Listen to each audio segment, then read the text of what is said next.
Sementara itu, tambahan pasien COVID-19 meninggal dunia kembali dilaporkan Kota Denpasar per Minggu 20 September 2020. Jumlahnya sebanyak 2 orang.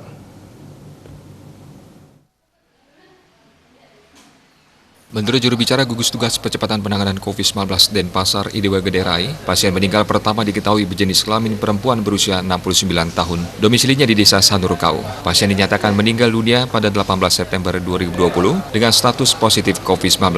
Almarhum memiliki penyakit penyerta atau komorbid diabetes mellitus. Pasien kedua diketahui berjenis kelamin laki-laki berusia 56 tahun, domisili di Desa Sumerta Kelot. Pasien dinyatakan meninggal dunia pada 16 September 2020 dengan status positif COVID-19.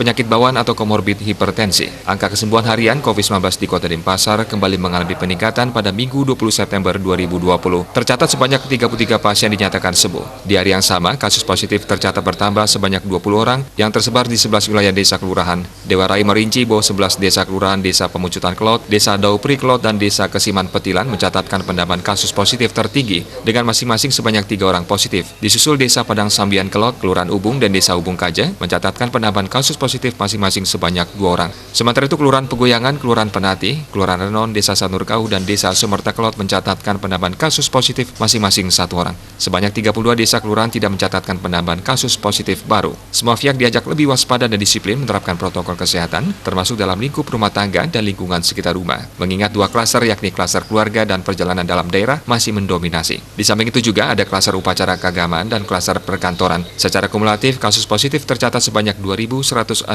kasus. Jumlah pasien sembuh mencapai 1.903 orang, 87,82%. Meninggal dunia sebanyak 43 orang, 1,98%. Dan yang masih dalam perawatan sebanyak 221 orang, 10,20%. Asmara Putra Bali Pos melaporkan.